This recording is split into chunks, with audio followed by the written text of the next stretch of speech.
Voilà, bonjour à tous et à toutes. Bienvenue à cette journée d'échange interprofessionnel et intersectoriel autour de la santé des personnes exilées. Donc nous avons intitulé cette journée Parentalité et vie en collectivité, regard croisé sur les défis à relever ensemble. Et on vous remercie déjà chaleureusement de votre présence aujourd'hui. Voilà, la journée qu'on va passer ensemble, elle aura plusieurs objectifs.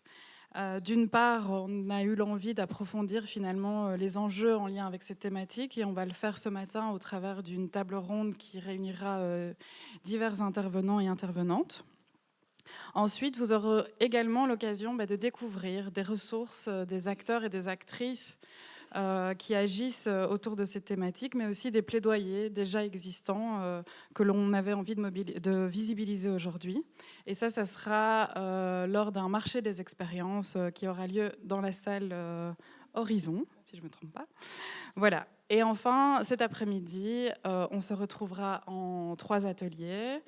Et là, on aura l'opportunité de plus explorer finalement les moyens de travailler ensemble, les besoins, les opportunités et ce qu'il nous faut finalement pour pouvoir mobiliser autour de nous ou se mobiliser pour un meilleur accompagnement des familles et de leur bien-être. Voilà, on souhaite que cette journée soit le plus participatif possible, dynamique, et voilà, on compte donc sur vos contributions, vos partages de pratiques, vos idées. On a une pause repas qui est prévue aux alentours de 12h30, enfin, à 12h30, suivie d'une pause café aussi à 15h30, donc les ateliers seront divisés en 2.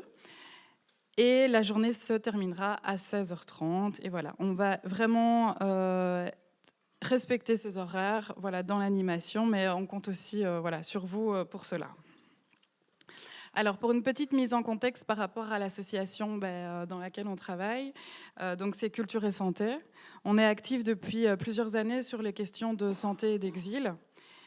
Et depuis quelques années, dans le cadre de nos programmes de promotion de la santé soutenus à Bruxelles par la COCOF et en Wallonie par la VIC, on a choisi de mettre l'accent sur l'impact des politiques structurelles d'accueil ou souvent de non-accueil en fait, des personnes qui ont vécu l'exil. Et ces impacts notamment sur leur santé mentale. Cette population finalement qui a des parcours et des profils très très hétérogènes vont parfois rencontrer des difficultés communes qui vont affecter directement leur bien-être, leurs revenus, leurs conditions de vie, ainsi que finalement leur accès aux déterminants fondamentaux de la santé tels que le logement, l'emploi, les loisirs, l'école. Face à ces enjeux, nous avons décidé de mettre en place quelques initiatives telles que des temps de formation, de sensibilisation à l'attention des professionnels, mais aussi des événements comme celui d'aujourd'hui. Et donc cet événement fait partie d'un cycle qui va se dérouler jusqu'en 2027, où on aura un événement chaque fois annuel en lien avec une thématique qui émerge d'un besoin du terrain. Et c'était le cas aujourd'hui. Alors, je continue et en guise d'introduction, on avait envie aussi de vous proposer un rapide tour d'horizon des termes qui sont utilisés dans le titre. Donc, on a santé, exil, parentalité et vie en collectivité. Alors, on se demande un petit peu que recouvrent ces termes et pourquoi on a choisi ce thème. Eh bien, tout d'abord, la santé. À Culture et Santé, on aborde la santé dans sa vision très globale, dans une vision positive. Donc, on parle de santé physique, on parle de santé sociale, on parle de santé mentale. La santé, elle est une ressource pour la vie et c'est dans cette optique-là qu'on va l'appréhender aujourd'hui aussi. Donc, et on va faire le focus sur la santé mentale particulièrement, sur l'aspect de la santé mentale. Donc aujourd'hui, on part avec une définition de la santé qui est plutôt globale et positive, avec un focus sur la santé mentale. Le deuxième terme utilisé, c'est l'exil. Alors, qu'est-ce qu'il recouvre ? Il y a beaucoup de termes pour parler des publics qui ont vécu l'exil, et différents termes qui parlent de réalités assez différentes, qui sont porteurs de stéréotypes et qui peuvent amener à des discriminations. Et on a choisi le terme exil justement par rapport à ces risques-là que peuvent amener tous les termes qui parlent de ces personnes, de ces publics. L'exil, il parle d'un déplacement, d'une mobilité qui est non souhaitée soit par la personne et ou par le pays dans lequel il ou elle arrive. Les publics qui ont vécu l'exil, ils peuvent avoir réalisé ce déplacement récemment ou il y a fort longtemps. Elles peuvent être en situation régulière d'un point de vue administratif, plus ou moins temporaire d'ailleurs, ou être en situation irrégulière. Elles viennent d'horizons différents, elles se déplacent pour des raisons différentes. Et finalement, ce qui les rassemble, c'est le déplacement et c'est les conditions d'accueil, comme disait Maïté, de non-accueil ici, qui vont être source d'une série de défis à surmonter, qui vont être la violence de l'exil, les reconstructions dans un ailleurs, l'isolement, la discrimination, les violences institutionnelles, etc. Il y a une série de défis qui pèsent sur ces personnes. Alors aujourd'hui, plus spécifiquement, les personnes qui ont vécu l'exil, sur lesquelles on va faire un focus aujourd'hui, ce sont les personnes qui sont en procédure d'asile ou les personnes qui sont en situation irrégulière, en procédure de régularisation ou non. Donc ça, c'est pour le grand titre. Donc Journée Exil et Santé, c'est un peu le titre générique qui va nous occuper pendant plusieurs années.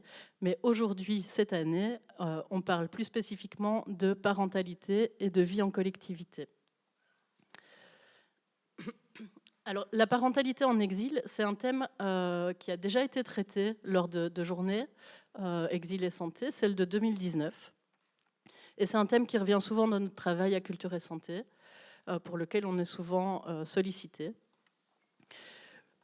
Pour les parents qui ont vécu l'exil, au-delà des défis à surmonter liés à l'exil en lui-même, il y a tous les défis qui sont liés à élever, éduquer un enfant qui amène un nouveau lot de défis. Alors, à la journée de 2019, on avait exploré les divers enjeux de cette parentalité en exil. Je vous fais un bref résumé.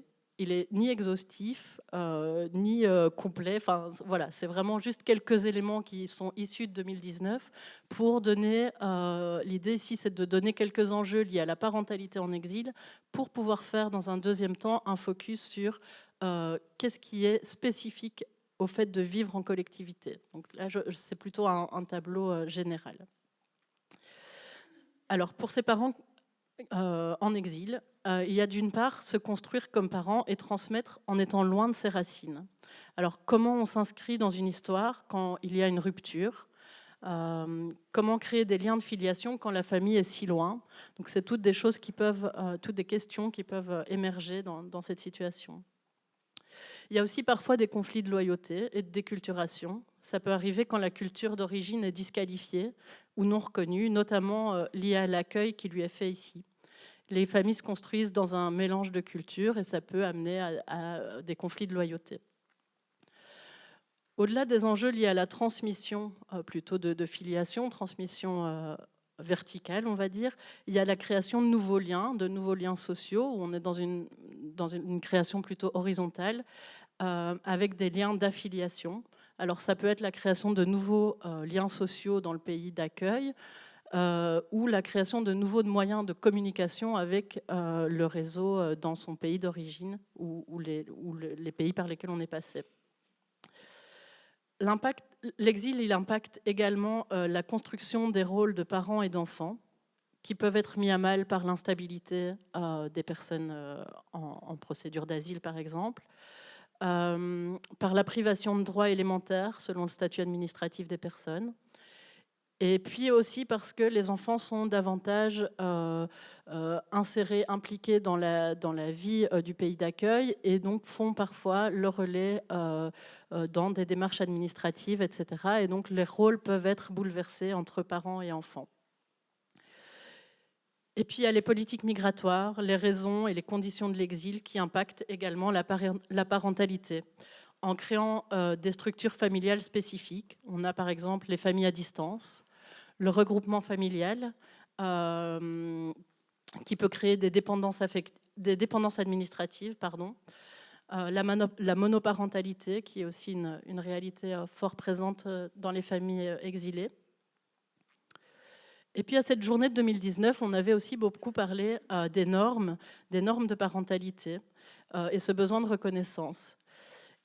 Les parents qui ont parfois un sentiment de jugement ou de pathologisation par rapport à leur parentalité et de relations avec les professionnels qui peuvent être asymétriques dans cette situation-là aussi. Alors, la question des normes et de la culture, c'est des points importants et sensibles quand il s'agit de parentalité, parce que le terme parentalité est lui-même, sous-entend lui-même des normes d'être parent comme il faut, qui est du coup culturellement inscrit. Et aussi parce que la parentalité est un vecteur incontournable de transmission culturelle, de modèles, de valeurs et de pratiques. Alors, aujourd'hui, on vous invite à y être sensible également à ces normes et ce repère culturel. D'une part, il s'agit de se démarquer du culturalisme où tout est expliqué par les chocs culturels, mais aussi il s'agit de ne pas nier les aspects culturels sous couvert de respect de la culture de l'autre. Donc c'est trouver une juste distance, trouver une conception un peu dynamique, non figée de la culture, où on se regarde nous aussi en tant que emprunt de différentes cultures, et on se retrouve dans la rencontre, dans une rencontre interculturelle, dans un espèce de dialogue avec l'autre au niveau de pratiques, de normes et de culture, de modèles. Alors, le dernier terme dans le titre qui nous occupera aujourd'hui, c'est celui de la vie en collectivité. Les hébergements collectifs pour les personnes exilées sont spécifiques. Enfin, il y a des hébergements spécifiques aux personnes exilées, qui sont les centres d'accueil pour demandeurs d'asile, c'est ceux auxquels on pense le plus spontanément, qui sont oui, c'est ça, ceux auxquels on pense le plus spontanément, où il y a le plus d'initiatives, où il y a un réseau de professionnels identifiés, où il y a beaucoup de choses qui se passent autour. Ensuite, on a aussi les occupations temporaires, qui sont des endroits militants, d'entraide, de résistance, où le réseau professionnel en général est un peu moins présent ou officiel, mais dans lesquels il y a énormément de familles qui vivent aussi. Alors il y a deux autres types d'habitats collectifs qui concernent les personnes exilées ou les familles exilées. Ce sont les centres fermés. Alors ils sont spécifiques parce qu'en pratique, on n'enferme plus un enfant depuis 2019. Mais la parentalité se vit aussi là, elle se vit à distance. Il y a des parents qui sont enfermés, qui sont donc éloignés de leurs enfants et de leurs coparents. Et puis il y a les maisons de retour, qui sont des moyens détournés de mettre des familles en détention. Elles ne vivent pas en collectivité puisqu'elles sont en foyer unifamilial, mais par contre elles sont soumises à des règles collectives imposées de l'extérieur, et c'est dans ce sens-là où on va les considérer aussi ce matin à la table ronde. Alors, on est bien conscient que les lieux d'habitation collective, c'est des responsabilités politiques et institutionnelles, mais on a envie aussi de réfléchir au rôle des professionnels qui y travaillent, qui gravitent autour, qui peut être important. Et on se demande quelle marge de manœuvre on peut avoir pour améliorer le bien-être de ces familles en tant que travailleurs, travailleuses de terrain. La journée d'échange aujourd'hui, elle vise à promouvoir et à développer des leviers pour mobiliser les collègues et les partenaires, vos collègues directs, les partenaires avec lesquels vous travaillez, afin d'accompagner ces familles. Et ces leviers, ils peuvent être des ressources, des idées de partenariat qui vont peut-être émerger aujourd'hui, des moyens de collaboration que vous allez peut-être entendre à gauche, à droite, des arguments de sensibilisation, des manières de sensibiliser des personnes qui seraient peu sensibilisées au sujet de la parentalité. Alors, pour explorer le sujet et pour développer des nouvelles pistes, on a le plaisir d'accueillir aujourd'hui de nombreux partenaires aux différentes étapes de la journée. Je vais vous présenter juste ceux qui vont nous occuper aujourd'hui ce matin, dans la première partie de matinée à la table ronde, et au fur et à mesure, on vous présentera les autres. Donc, dans un premier temps, on a la table ronde qui nous permettra de comprendre plus finement les enjeux de la thématique. Et pour cela, on a le plaisir d'accueillir Katia Fournier, qui est chercheuse à Odyssée et auteure d'Être un enfant en centre d'accueil, renforcer les chances des familles après l'exil. On peut faire une entrée en scène.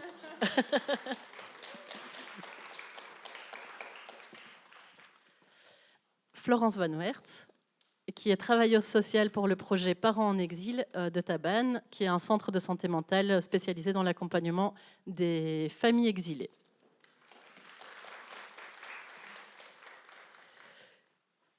Nicolas Wéry, chargé de plaidoyer à JRS en soutien aux familles détenues en maison de retour.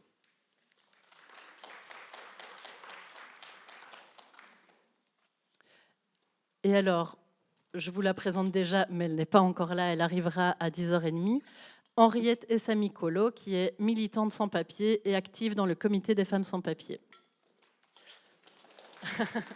On lui dira qu'elle a été applaudie. Alors, ce panel, il a été construit de manière à aborder le sujet de différents points de vue. On a le point de vue de la recherche, le travail de terrain, l'expertise de vécu, le plaidoyer, etc. Et explorer différents aspects de la thématique. Les centres d'accueil, les maisons de retour, les centres fermés, les occupations. Et tous ces différents points de vue, différents aspects vont nous permettre de tisser des liens et de construire une vision complexe de ce qu'est accompagner ou être parent en exil dans des habitations collectives. On est parti jusqu'à 11h30. Donc ça se passe, c'est un temps de table ronde pour lequel on aura un temps de questions-réponses en fin de... vers 11h10. Donc prenez note de vos petites questions au fur et à mesure. On vous donnera la parole à ce moment-là. Alors j'enchaîne direct, vous êtes prêtes ? Ouais. Alors, la thématique qui nous mobilise aujourd'hui, elle est assez précise. Elle mobilise différents aspects. On a l'exil, la santé mentale, la parentalité, l'hébergement collectif. Je me répète. Et pourtant, ce n'est pas une niche. Ça veut dire que ce n'est pas un sujet qui concerne extrêmement peu de personnes et qui serait finalement vraiment un petit aspect de recherche. Il y a énormément de monde que ça touche et ça se voit... à la diversité des personnes qui sont présentes aujourd'hui, à la diversité des personnes qui sont présentes à la table ronde aussi.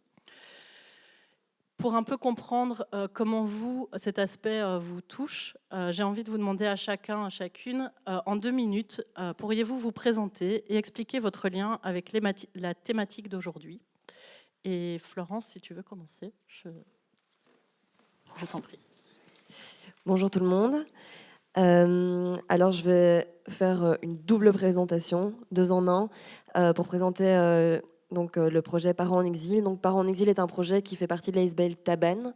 L'ASBL Taban, on est situé sur Liège, et l'ASBL Taban propose un accompagnement psychosocial aux personnes qui ont un vécu d'exil. Et du coup, qui, pour la plupart du temps, ont été blessés justement par leur parcours d'exil, que ce soit avant, pendant ou après. Donc, c'est des personnes qui ont souvent vécu des violences intentionnelles et institutionnelles. Et donc, on met l'accent sur l'accompagnement psychosocial parce que effectivement, il y a du suivi psychologique, mais pas que.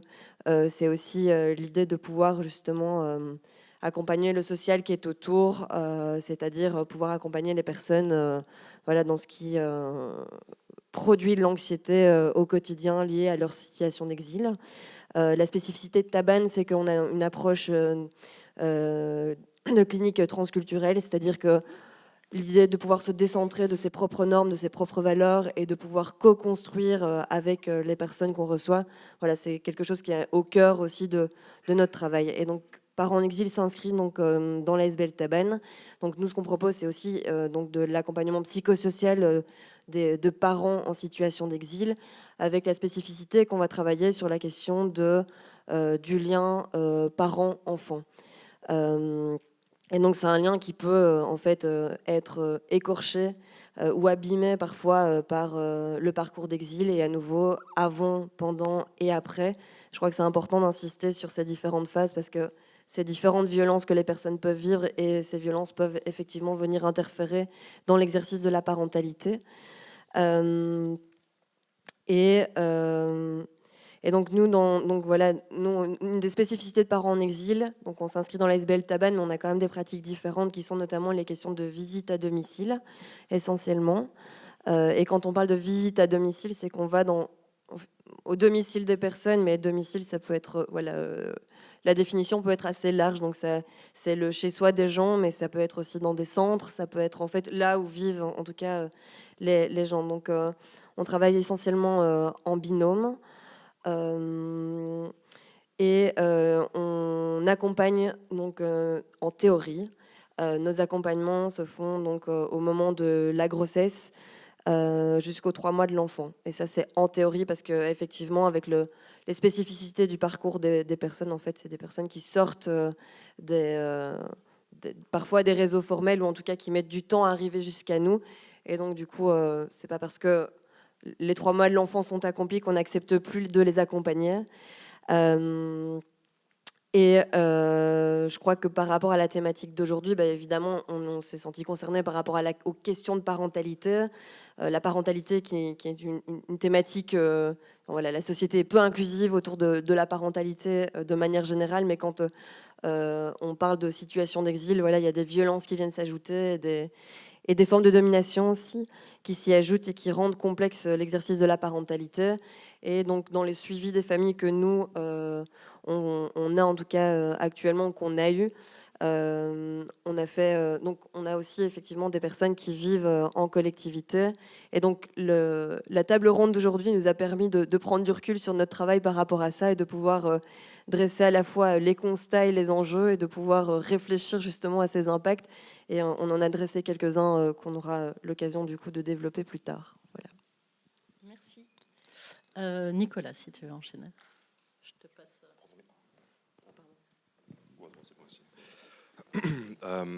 Nicolas, donc, je travaille depuis un petit 10 ans dans la migration, d'abord à l'étranger, en Égypte et dans les camps grecs, et puis depuis maintenant 2021 en tant que chargé de plaidoyer politique pour le JRS Belgium, JRS pour Jesuit Refugee Service. Alors, le domaine d'action du JRS, il est assez niche, j'ai envie de dire, assez restreint, en ce sens qu'on travaille uniquement sur la détention des personnes migrantes. Ces détentions, elles recouvrent, on va dire, 2 lieux différents et particuliers. Le premier, qui est bien connu de tous à mon avis, ce sont les centres fermés. C'est également le cœur de mon travail de plaidoyer. Je travaille principalement sur les centres fermés. Alors, comme on l'a rappelé depuis ce gouvernement, on va dire, l'ancien gouvernement, on n'enferme plus les enfants dans les centres fermés, ce qui est une victoire de longue haleine, on va dire. C'est toute une campagne qui a été mise sur pied. On n'enferme pas un enfant, point. Donc c'est vraiment l'aboutissement de longues années de plaidoyer politique.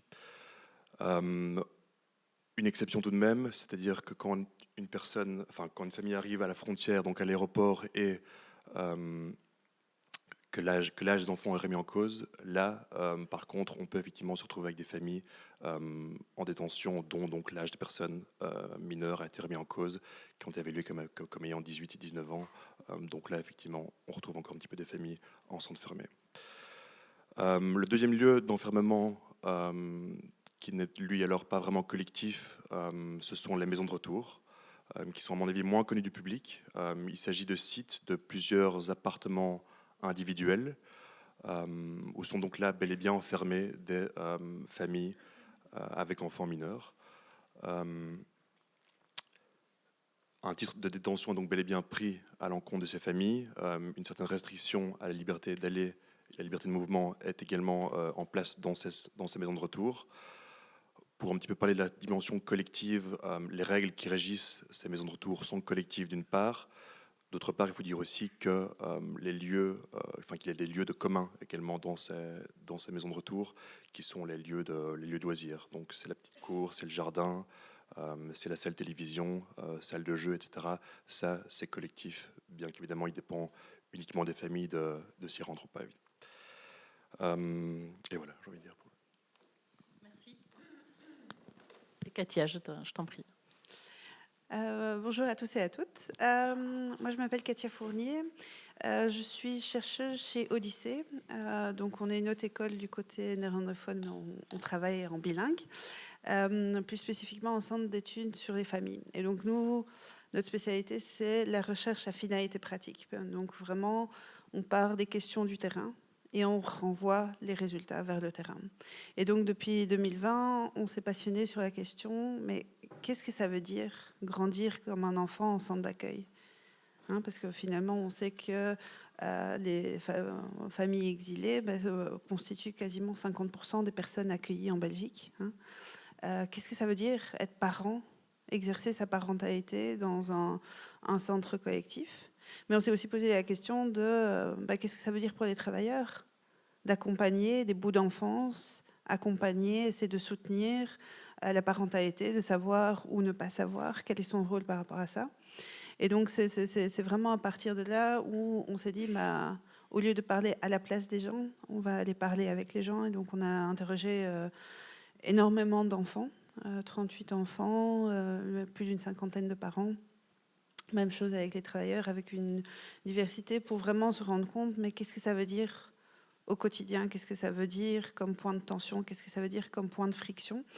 Et donc, de ça est né un livre, être enfant en centre d'accueil, mais aussi des formations, notamment avec nos chers collègues de DUI, avec une collaboration aussi avec les différents sièges et différents centres avec lesquels on fait des trajets d'accompagnement plus de profondeur pour comment se poser vraiment la question ici et maintenant, dans notre zone d'action, dans un secteur qui est quand même d'une extrême complexité et d'une extrême précarité pour tout le monde. Comment est-ce qu'on peut quand même rendre les centres plus adaptés aux enfants et aux familles? Et donc de finalement transformer les constats, je pense qu'on va probablement faire une partie des mêmes, comment transformer les constats en pistes d'action, comment retravailler avec les familles, se mettre à côté des parents, comment remettre l'enfant au centre. Et finalement, à travers la recherche aussi, de mettre des mots sur les non-dits, ce que les enfants n'osent pas dire à leurs parents, de comment ils vivent la parentalité ou l'exil, ce que les parents ne disent pas à leurs enfants parce qu'ils veulent protéger, mais aussi tout ce qu'on ne se dit pas entre nous, en tant que travailleur de ce social qui est quand même extrêmement confrontant, de savoir comment est-ce qu'on avance, avec qui on est comme équipe et avec quelle vision on travaille finalement la question de la parentalité, en résumé. Merci, tu peux garder le micro parce que je te reprends directement. Est-ce que tu pourrais nous expliquer en quoi, tu l'as déjà fait un peu dans ta présentation, hein, mais en quoi cette thématique est importante et par là, j'entends quels sont les enjeux en fait de cette thématique au sein des centres d'accueil. Alors, je m'étais fait une petite liste de choses à aborder et puis je me suis dit, en fait, j'ai plus d'items que de minutes. Donc, voilà. Tu as 4 minutes. J'ai 4 minutes. Je vais les annoncer puis je vais voir jusqu'où j'arrive. Mais alors, il y a une dimension espace. L'espace, c'est-à-dire l'infrastructure, mais aussi l'espace comme dimension collective. Hein. On vit en collectivité, donc il faut un espace qui est extrêmement réglé. Les règles qui enlèvent à la fois, qui offrent la possibilité de faire fonctionner toute dimension collective, mais les règles aussi enlèvent du pouvoir d'agir, par essence. Et donc, par essence, ça mène à des zones de friction. La dimension temporelle, hein, on va voir, mais c'est du temps suspendu dans lequel les gens vivent, et en même temps du temps extrêmement accéléré. La dimension des dynamiques familiales, qui se prennent des coups, qui se modifient à tout niveau, entre les parents, des parents aux enfants, des enfants aux parents, entre fratries, dans le couple. Il y a énormément de choses qui bougent, même au niveau transnational. Hein. La question de la sécurité, quand même. Hein, le besoin et le sentiment et la sécurité objective dans des espaces collectifs est vraiment un enjeu. Parce qu'on va y revenir. Puis quand même l'exercice de la parentalité. Hein, c'est une parentalité, c'est des parents qui ne sont pas atypiques, mais c'est une parentalité complètement atypique. Et ça, je veux bien y revenir. Et puis la question de la santé mentale, je laisserai ça aux experts, mais forcément, ça transparaît, en tout cas, ça transparaît un peu partout. Alors, juste, finalement, les centres d'accueil, c'est quand même très particulier. Les gens sont arrivés, mais ne sont pas réellement arrivés. Ils ne savent pas s'ils peuvent rester. Même où les endroits où sont situés les centres d'accueil, hein, c'est un peu des espaces extérieurs. On ne veut pas les rendre trop visibles. Il ne faut pas trop les intégrer dans l'espace. Hein. Donc il y a quand même quelque chose qui est très très particulier. Je veux dire, la plupart, et je pense notamment à des personnes qui sont dans la salle, la question de la mobilité, le fait de vraiment l'inclusion. Je veux dire, il y a quelques centres, notamment aussi dans la salle, qui sont un peu plus inclus dans le tissu urbain, mais c'est rare. Et puis, je veux dire, cette dimension de devoir avoir des espaces qui sont disqualifiés. Ils ont été disqualifiés pour tous les autres publics. Hein. Les centres d'accueil ne sont plus assez corrects pour accueillir nos seniors, nos jeunes en camp de vacances. Hein. C'est des bâtiments qui sont recyclés, disqualifiés, où on met des gens qui ont un énorme vécu de violence dans une hyper proximité l'un sur l'autre. C'est ça le constat de base. Hein. Voilà. On peut passer des heures là-dessus, juste déjà sur ce constat-là. Et puis il y a la question du temps. Je le fais rapide parce que j'ai pas beaucoup de temps, mais justement, c'était pas intentionnel. La question de la temporalité. Hein. La demande d'asile met tout en suspens. On ne sait pas si on reste, on ne sait pas si on est arrivé, on ne sait pas si on est en sécurité. Donc on maintient les gens dans un espèce de mode de survie, hein, avec tout ce que ça implique aussi au niveau relationnel, que ce soit dans la famille ou dans l'interaction avec les intervenants. Et en même temps, le temps dans le pays d'accueil, dans le pays d'origine, il va d'une vitesse, d'une violence. Il suffit de voir ce qui se passe à Gaza. Ce qui se passe à Gaza se ressent le lendemain, directement, le jour même, dans le centre. Ce qui est en train de se passer en Syrie. Je veux dire, donc il y a une porosité de temps, et en même temps, le traumatisme fait qu'aussi la temporalité des résidents a pris un coup. Hein. Ne sont pas rares les gens qui ont du mal à se resituer dans le temps, d'être à l'heure au rendez-vous. Et c'est pas une question, hein, des fois on fait ça très rapidement, c'est culturel. Non, peut-être, culture familiale, peut-être une question de personnalité, mais il y a vraiment un enjeu à ce niveau-là. Et donc après, dans tout ça, les dynamiques familiales, elles bougent. Elles bougent dans tous les sens, et pas que dans le négatif non plus. Hein. Les familles, elles se ressoudent, mais les familles aussi, dans une hyper promiscuité de chambres qui sont... Hein, la norme, c'est 4 mètres carrés par personne. Je veux dire, c'est du système Covid, H24, et on a vu ce que le Covid a fait sur les dynamiques familiales belges. Hein.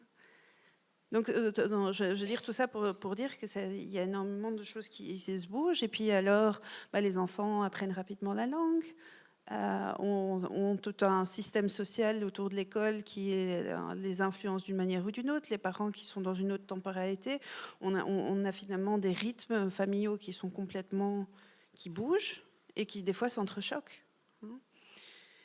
Et alors, la question de la sécurité, il y a la sécurité dans un bâtiment qui ne sont pas toujours complètement aux normes, qui ne sont pas tout à fait adaptés au niveau structure intérieure et extérieure. Il y a aussi l'élément de dynamique de groupe, et on sait tous que la dynamique de groupe peut avoir du beau. Hein, on voit des beaux éléments de solidarité entre des familles, entre des résidents, mais quand ça pète, ça pète. Hein. Et donc ça veut dire qu'il y a une surexposition de nouveau de la violence dans l'espace où ils vivent pour des gens qui ont déjà un continuum de violence qui continue à s'imposer. Et donc dans ça, il faut essayer d'être parent. Alors, moi, je suis maman de 2 petits. C'est la plus belle chose, mais la chose la plus dure que j'ai faite. Et moi, je suis une femme blanche, privilégiée, avec un bon réseau social. Et là, on se retrouve dans une parentalité qui est regardée, probablement un tout petit peu jugée, par le fait qu'on vit en collectivité. Ça veut dire aussi que nos enfants, on les voit, sont influencés. Hein, si on a 200 adultes qui utilisent des gros mots, comment est-ce qu'on tient en tant que parent pour dire à son enfant « Non, il ne faut pas dire de gros mots ». Mais il y en a 200 qui modélisent autre chose. Hein, donc la question de l'influence collective et des modèles sur lesquels le parent ne peut s'appuyer ou justement pas s'appuyer ou doit se défendre presque pour essayer d'éduquer son enfant comme il le voudrait. Puis on juge. on juge tous parce qu'on a un modèle familial et qu'on le projette. Et alors d'autant plus si on ne comprend pas le contexte et avec des familles qui viennent d'un contexte où il y a quand même beaucoup plus de villages. Un village qu'ils ont perdu, dont ils ont fait le deuil, mais surtout dont on n'a pas vraiment réfléchi, formalisé comment nous, est-ce qu'on veut être village? Est-ce qu'on peut être village? Est-ce qu'on nous donne les moyens d'être village? Donc voilà. Je pense que j'ai dépassé, donc je vais... C'est pas grave, c'était quand même intéressant. Merci pour ce premier tableau où on est là à l'intérieur de la vie collective et vraiment à proximité de la parentalité. On va prendre un peu de hauteur et je vais demander à Nicolas quels sont les enjeux à un niveau plus méta, quels sont les défis politiques, les enjeux de plaidoyer peut-être par rapport à ces familles qui vivent en collectivité.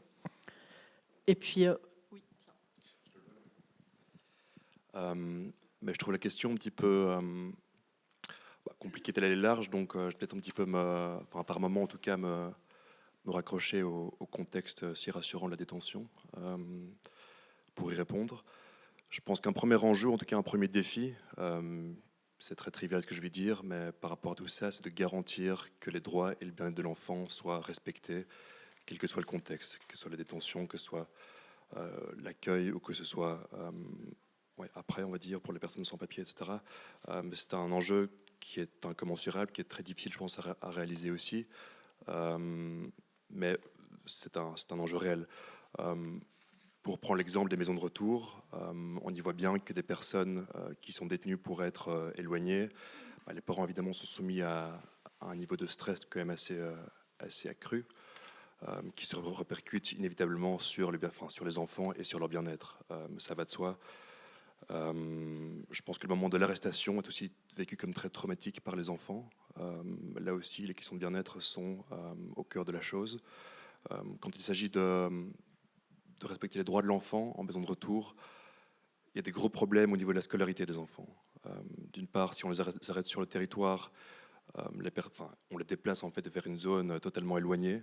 Les maisons de retour sont situées à des endroits encore plus isolés, j'ai envie de dire, que les centres d'accueil faits d'asile. On est vraiment dans des petites bourgades flamandes, quoi, hein, plus ou moins. Et donc là, retrouver une école, a fortiori en français aussi, enfin francophone, c'est un réel défi. Deuxièmement, je pense aussi le droit de jouer des enfants aussi en maison de retour. C'est quelque chose qui est très compliqué. On a beaucoup d'enfants qui nous disent qu'ils s'ennuient, d'une part parce qu'ils ne peuvent pas aller à l'école aussi, on va dire. J'y reviendrai tout à l'heure à mon avis. Mais donc ça aussi, c'est dans le contexte des maisons de retour, c'est compliqué. Pour ce qui est de la politique de parentalité dans les maisons de retour, en tout cas comment c'est conçu par l'Office des étrangers qui gère donc les maisons de retour, le mot d'ordre c'est le laisser faire. On est sur garantir l'autonomie si on veut des parents, ce qui a du bon clairement, mais ce qui peut également dans certains moments en tout cas être assez négatif. En tout cas, il y a un manque de suivi, un manque d'encadrement. Je prends l'exemple des enfants qui doivent arriver à l'heure à l'école, les enfants, quand ils vont à l'école déjà, les enfants, le fait qu'on doit leur donner un pique-nique, le fait qu'on doit le mercredi venir les chercher à midi à l'école, ce sont des choses, ces informations qui sont données aux parents, mais qui ne sont pas répétées, on va dire. Donc là, on retrouve quelques frictions entre parents et enfants, parce que les parents en viennent à ne pas quelque part remplir leur rôle par manque d'encadrement, manque de savoir, avoir trop de choses auxquelles penser. Et donc là, on a parfois quelques petites frictions. Un deuxième point, peut-être au niveau plaidoyer, qui est aussi assez évident et en lien avec l'actualité, mais une très longue actualité à présent, c'est celui de l'accueil ou du non-accueil, comme il a été dit. Donc ça fait quoi? Ça fait 3 ans maintenant, je pense, qu'on a une crise de l'accueil qui est en cours. Cette crise, et donc par moment, on a effectivement eu des familles avec enfants qui se sont trouvés sur le carreau. Ça a été rare, mais ça a été à chaque fois environ au mois de septembre, je pense, l'année passée, et cette année à nouveau. On a donc eu des moments où des familles avec enfants se retrouvaient donc sans logement, et je pense que là, c'est un prérequis clair pour pouvoir, pour qu'il y ait famille et pour qu'il y ait simplement un endroit un petit peu où tout cela s'exprime, on va dire. Donc, ouais. L'accueil, c'est clairement un enjeu politique compliqué depuis maintenant de nombreuses années. On peut également prendre, donc il y a l'entrée dans le réseau d'accueil, il y a également la sortie du réseau d'accueil qui est parfois compliquée aussi, on va dire, parce qu'on se retrouve avec des procédures qui ne sont pas spécialement justes, j'ai envie de dire. Quand on parle de régularisation humanitaire, médicale, etc., ce sont des procédures qui ont des lacunes. Même la procédure d'asile également, c'est une procédure qui a des lacunes, qui fait que certaines personnes se retrouvent à nouveau sans protection, sans statut de séjour, et doivent donc quitter ces lieux en famille, a fortiori encore plus compliqué évidemment. Alors un point beaucoup plus peut-être lié à notre travail au GRS, c'est celui de garantir l'unité familiale. On s'est rendu compte, après le Covid, quand les centres fermés ont commencé un petit peu à se re-remplir, que de nombreuses personnes en centres fermés avaient à l'extérieur de la famille. On a commencé à mesurer le phénomène en 2023 et on s'est rendu compte que 40% des personnes qui étaient en centre fermé avaient à l'extérieur de la famille, donc soit un partenaire, soit partenaire et enfant. Pour les enfants, c'est de l'ordre de, il me semble, par centre de 15, 18 et 19% dans les 3 centres qu'on visite. Donc ça fait quand même un paquet de personnes qui sont mises en détention alors qu'en théorie elles sont éligibles au regroupement familial. Et le pire est que la majorité de ces personnes est également retournée vers leur pays d'origine. On voit que le fait d'avoir une famille, d'avoir la famille à l'extérieur n'est pas spécialement un élément qui va aider les personnes à sortir. Pour donner un pourcentage par rapport au centre fermé de Bruges par exemple, on est sur un taux d'éloignement de 60% des personnes. Et pour les personnes qui avaient des enfants, ce taux est de 58%. Donc c'est vraiment une situation qui est alarmante. L'Office d'étrangers, dans ses décisions, ces fameux ordres de quitter le territoire, motive cela de la sorte. Il dit simplement que la parentalité peut être vécue via les moyens de communication modernes.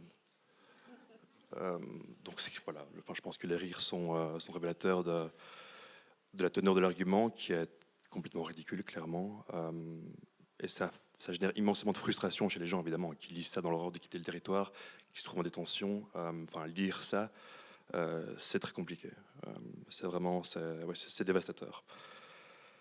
Cette situation, donc les personnes qui se retrouvent en centre fermé, elle est liée, je pense, il y a 3 différents facteurs qui peuvent être mis en avant. Le premier, c'est qu'il est compliqué, je pense, d'établir des liens familiaux juridiques. Ça demande du temps, ça demande de l'argent, ça demande un investissement, en tout cas un certain courage d'approcher les autorités. Ça, c'est une chose. Le deuxième, simplement que les conditions de regroupement familial au fur et à mesure du temps, se durcissent de plus en plus, quoi. C'est à nouveau sur la table de négociation pour l'instant, le durcissement de ces conditions. Pour l'instant, rien que le critère financier, il faut toucher 2100 quasiment euros net par mois pour pouvoir demander le regroupement actuellement, entre partenaires en tout cas. C'est beaucoup, quoi. Moi, je suis passé par un regroupement, je suis juste passé, quoi, on va dire. Donc ouais, ça c'est clairement un obstacle aussi. Et puis le troisième élément aussi, c'est peut-être le manque d'assistance juridique en détention. Ça, c'est un réel problème parce que les personnes qui se trouvent en détention avec de la famille, en théorie, on se dit qu'il y a moyen de moyenner, comme on dit.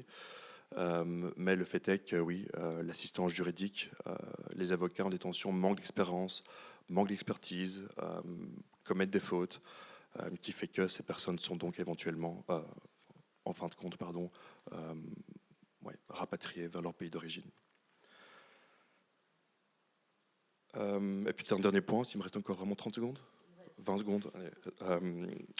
Un dernier point, c'est aussi vraiment très lié à la détention, c'est le fait que se joue actuellement, je pense, dans les négociations gouvernementales, le fait que, est en tout cas rediscuter si les enfants vont, oui ou non, rester en détention ou pas. L'interdiction de détenir les enfants, elle est remise en question actuellement par les différents secteurs qui négocient. Donc ça, c'est clairement aussi un enjeu politique. Ouais. Parce que si on revenait à la détention d'enfants dans les centres collectifs, c'est quand même quelque chose qui est assez alarmant aussi. Donc, voilà. Merci pour ces éléments de réponse.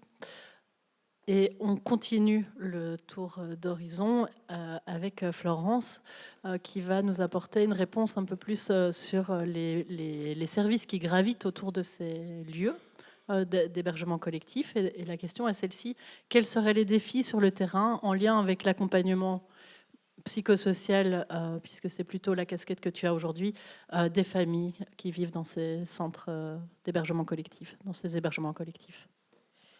Alors, nous, on est parti donc des situations concrètes de terrain dans les suivis des familles qu'on a actuellement pour pouvoir construire le propos aujourd'hui. Et donc, ça va recouper pas mal de choses qui ont déjà été dites. Et en même temps, je vais essayer d'être complémentaire, peut-être en amenant des exemples concrets de situations auxquelles on est confronté. Mais l'enjeu, en tout cas, des hébergements collectifs pour le travail social, c'est que même si, dans une certaine mesure, avec l'hébergement collectif en centre, ça amène aussi des éléments positifs, par exemple quand il y a un accompagnement social rigoureux autour des personnes qui sont suivies, etc., de la part des centres. C'est vrai que ça peut potentiellement, en fonction des centres aussi et des travailleurs, travailleuses, alléger dans une certaine mesure, à nouveau, le travail qu'on peut nous amener dans le suivi des familles, parce qu'il y a tout un accompagnement social qu'on met en place autour des familles pour débroussailler justement ce qui les occupe en termes de charges administratives et pour justement leur permettre d'être disponibles dans l'exercice de leur parentalité. Mais on a surtout ciblé du coup toute une série d'enjeux que nous on observe en tout cas sur le terrain en allant aussi dans les centres. Et donc désolé si ça se répète, mais effectivement les considérations spatiales, ça ajoute des enjeux supplémentaires dans le travail, dans l'accompagnement psychosocial que nous on peut mettre en place. Un exemple concret, et tu le mentionnais tout à l'heure, hein, mais c'est que effectivement le fait d'être dans des espaces qui sont assez, qui peuvent être très petits. Nous, on travaille autour du jeu, donc ça veut dire que pour pouvoir justement créer le lien parent-enfant, on va arriver avec un tapis, on va amener le jeu. Et en fait, dans des espaces exigus, c'est vraiment très compliqué de pouvoir mettre en place un travail correct autour du jeu. Parfois, effectivement, dans certains centres, donc, il y a des mises à disposition d'espaces, mais voilà, qui sont complètement impersonnels et du coup qui ne créent pas un climat favorable justement à l'exercice de notre travail autour du jeu, avec une ambiance sereine et quelque chose de détendu, quoi. La question de la sécurité, et ça tu en as parlé aussi, nous on a constaté aussi que la question de la sécurité, c'est un réel enjeu dans l'exercice de la parentalité et du coup aussi pour les travailleurs, travailleuses sociales, puisque ça a des conséquences directes sur les parents et spécifiquement les mamans qu'on suit, parce qu'effectivement on est quand même confronté à beaucoup de familles monoparentales et donc on travaille beaucoup avec des mères.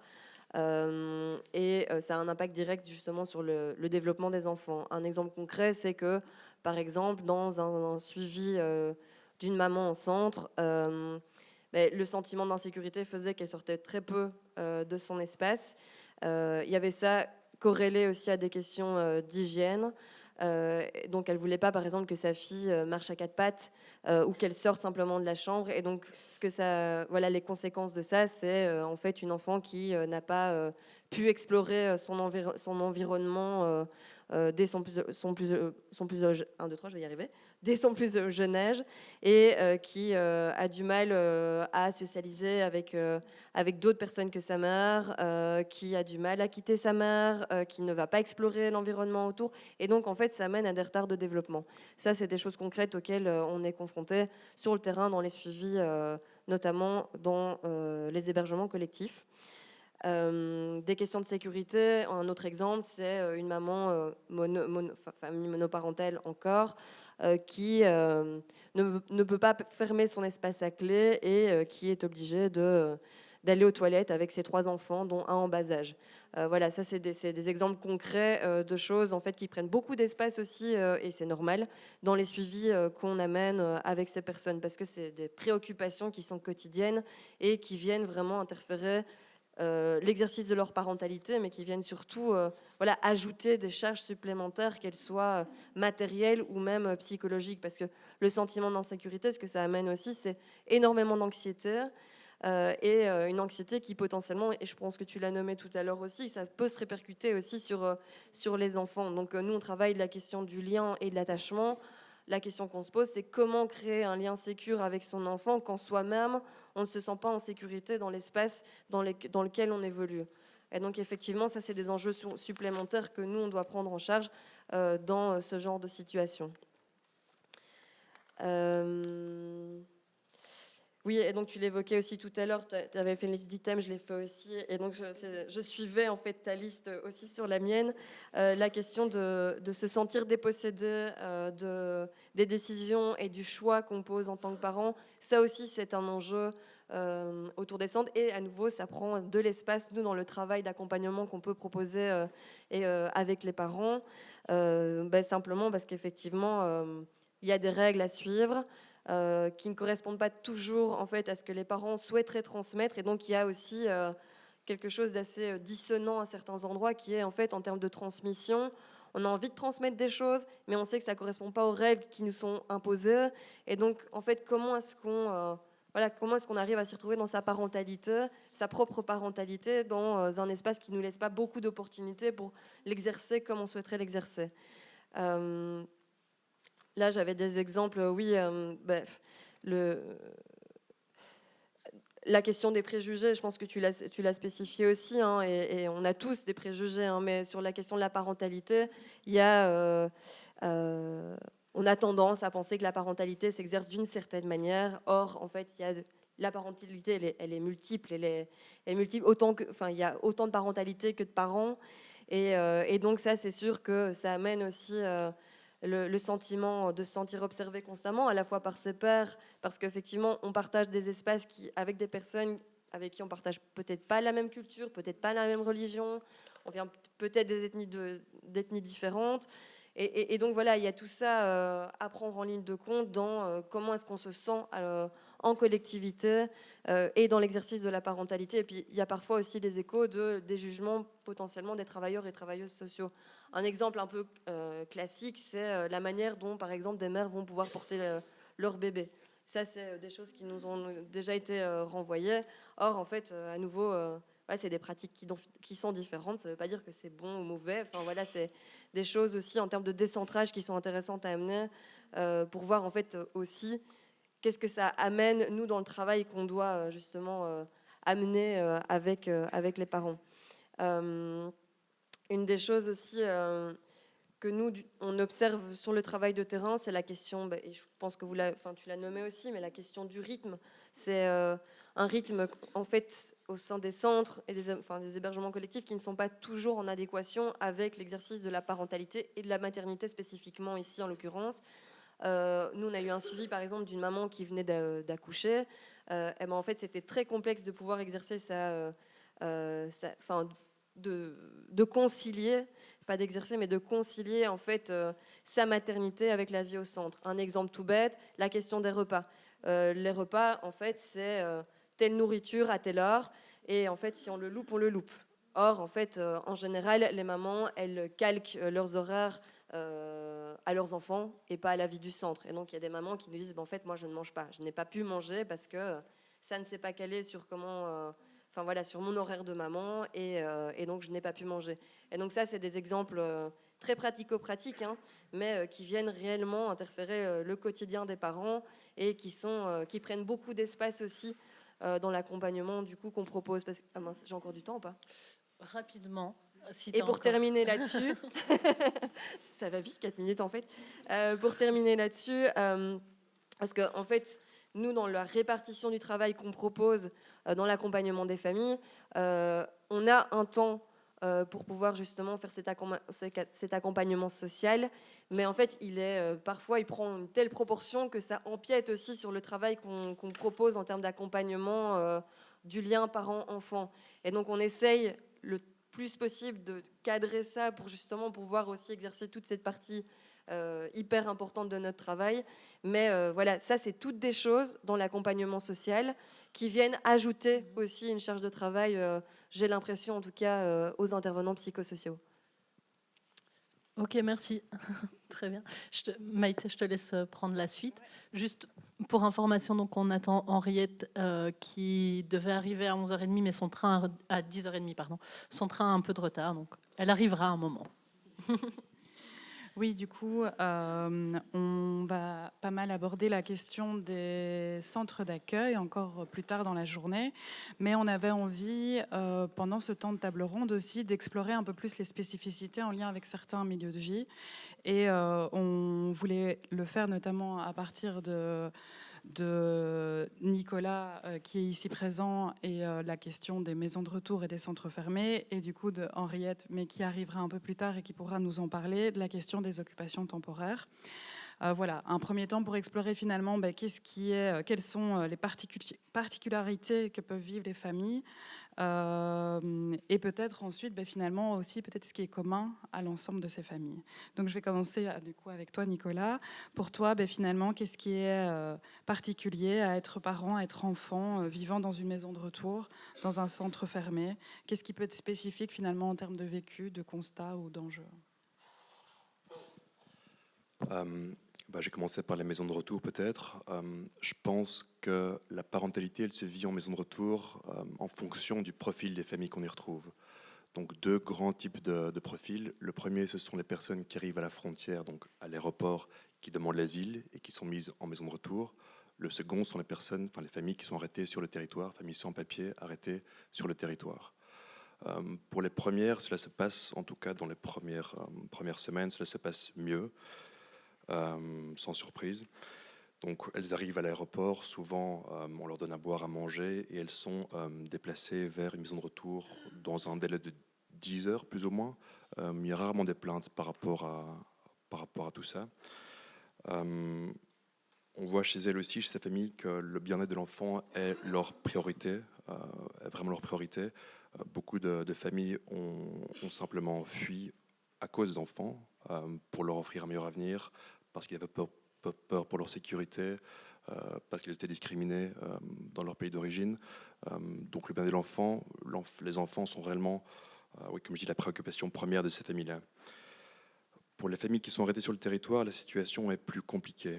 Il y a ce fameux moment de l'arrestation qui est vraiment vécu, je l'ai dit tout à l'heure, de manière vraiment traumatique, surtout si c'est à domicile, si c'est plusieurs policiers qui arrivent armés en frappant à la porte. C'est vraiment un moment qui est vécu de manière compliquée pour l'enfant. Ça se répercute sur des troubles du sommeil, il ne mange plus, etc. C'est des symptômes qu'on aperçoit vraiment régulièrement chez ces enfants-là. Et alors pour les parents, il y a un sentiment de culpabilité, je pense, premièrement, d'avoir exposé leur enfant à ce genre de situation. Il y a aussi de la colère, je pense, et de la frustration, de la tristesse aussi beaucoup, on va dire, par rapport à ce moment-là. Je pense de manière générale aussi, dans les maisons de retour, il y a, je l'évoquais tout à l'heure aussi, un stress chez les parents, que ce soit par rapport à leur procédure d'asile ou par rapport à leur retour qui peut être imminent. Il y a toujours une espèce d'incertitude par rapport au moment où un avion va être, des tickets d'avion vont vous être donnés, pardon. Il y a un stress qui est vraiment constant et qui se répercute, on le voit sur les enfants. Ça amène aussi les parents à se renfermer sur eux, à ne plus avoir assez de temps à consacrer à leur enfant, à négliger un petit peu leur enfant par moment, mais c'est réellement à cause de la situation, à cause de cette situation psychologique dans laquelle ils se trouvent, tout simplement. Et ce qui n'aide pas aussi, et je l'évoquais tout à l'heure, c'est que beaucoup d'enfants ne vont pas à l'école. Beaucoup d'enfants ne vont pas à l'école. Quand les enfants ont plus de 12 ans, en fait, sur 4 des 5 sites, les enfants ne vont automatiquement pas à l'école. Parce qu'il n'y a pas de convention avec les écoles environnantes. Quand une famille est également un profil Dublin, les enfants ne vont aussi pas à l'école. Mais je pense que c'est la même chose dans le centre collectif, en fait, ça. Mais donc on retrouve quand même pas mal de familles avec des enfants qui ne vont donc, comme je le dis, et le répète, pas à l'école, ce qui a tout de même un impact sur la vie de tous les jours aussi. La famille se retrouve en fait tout simplement un petit peu de manière constante l'un sur l'autre parce que c'est pas beaucoup plus grand que les centres collectifs, l'espace qu'ils ont. Donc ça donne pas vraiment le temps à chacun de prendre un petit peu de recul, de prendre un petit peu de temps sur soi, ce qui influe inévitablement sur la dynamique de famille, dynamique familiale aussi. Il y a alors je l'évoquais tout à l'heure aussi, il y a des lieux collectifs, donc il y a des jardins, il y a des salles de jeux et autres. On voit dans la pratique que ça dépend un petit peu des familles. Certaines familles décident de garder leurs enfants près d'eux, elles ne l'expliquent pas vraiment, mais c'est un espèce de réflexe de sécurité, de rester ensemble, etc., qui fait qu'elles restent vraiment dans leur appartement. D'autres familles, alors, envoient vraiment leurs enfants jouer dans ces lieux-là. On retrouve alors que certains... je pense que le barrage de la langue entre différents enfants peut jouer, mais c'est minime. Et puis donc, le fait de ne pas aller à l'école, le fait de ne pas aller à l'école, le fait que les sites soient vachement isolés, le fait qu'il n'y ait pas d'activité organisée par l'office dans ces maisons de retour, tout ça est générateur de frustration, de stress et parfois des symptômes de... c'est des enfants qui se retrouvent un petit peu léthargiques, un petit peu avec des symptômes de dépression, on a envie de dire, par moment. Donc voilà pour les maisons de retour. Pour les centres fermés, on peut faire très vite parce qu'il n'y a pas vraiment, donc, comme je dis, de famille pour l'instant. On croise les doigts pour que ça reste le cas. Mais donc, les familles et les enfants sont amenés à visiter leurs parents à heure fixe, quoi, tout simplement. C'est comme, les centres fermés, c'est des prisons. Hein, donc, c'est vraiment, souvent, en fait, c'est sur le temps de midi, donc c'est même pas possible pour les enfants de rendre visite à leurs parents en semaine. Ça se cantonne au week-end. C'est le temps d'1 heure. En Covid, c'était pas possible de toucher, d'entrer en contact physique avec les enfants non plus, donc ça c'était assez compliqué aussi pour les parents. Et puis pour le parent même qui est enfermé, c'est compliqué aussi. Hein. Je veux dire, si le parent devait chercher les enfants à l'école, avait l'habitude d'aller chercher les enfants, je sais pas, au foot ou autre, tout ça tombe évidemment. Il faut absolument, il faut se réorganiser totalement. C'est aussi un salaire qui tombe souvent, donc ça a un impact. Ça a un impact certain sur la vie familiale, je pense. Ouais. Merci beaucoup. Du coup, normalement, Henriette devait pouvoir nous parler des spécificités plus en lien avec les occupations temporaires. Donc, je vais donner quelques éléments qu'on a pu partager avec elle et d'autres personnes vivant dans ces occupations, même si Henriette le fera beaucoup mieux moi et pourra compléter quand elle arrivera. Mais donc, on est dans une spécificité en occupation temporaire où finalement, les personnes arrivent en ayant une absence de statut. Souvent, c'est une auto-organisation. Et ce que les personnes partageaient, c'est qu'elles étaient moins soumises du coup à ces règles collectives. Donc il pouvait y avoir cette question d'un sentiment à certains moments de liberté, en tout cas de pouvoir créer à certains moments toujours des espaces de vie normale. Elles avaient également transmis le sentiment d'avoir quand même l'opportunité d'avoir plus d'intimité, même s'il pouvait y avoir promiscuité également. Par contre, le gros point compliqué finalement dans la vie dans ces occupations temporaires, c'est que l'absence de statut, mais également le fait de, à un moment donné, se retrouver dans cet entre-soi rendait finalement très difficile l'accès à certains services, soit par méconnaissance, mais parce que souvent, en tant que personne sans papier, sans statut de séjour, il n'y a pas d'accès, en fait, il y a peu de services du coup qui proposent encore du soutien et de l'accompagnement. Et aussi, parfois, finalement, aussi très peu d'accès à l'information tout court.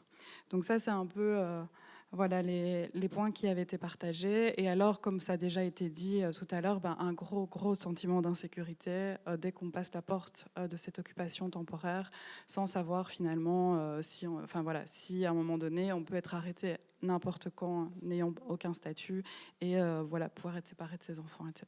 Donc voilà, à partir de ça, je vais te demander un exercice compliqué, et j'espère que Henriette pourra arriver et compléter, mais je vais te demander, Katia, pour toi, quel est, du coup, à contrario, peut-être ce qui est commun au vécu de ces familles, selon les différents milieux de vie?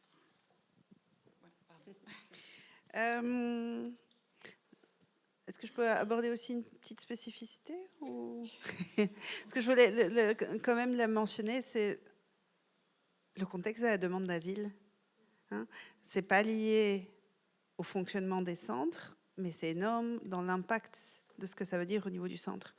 Hein, la demande d'asile, dans ce que ça demande comme préparation, dans ce que ça demande comme attente, que ça implique aussi comme sentiment d'injustice.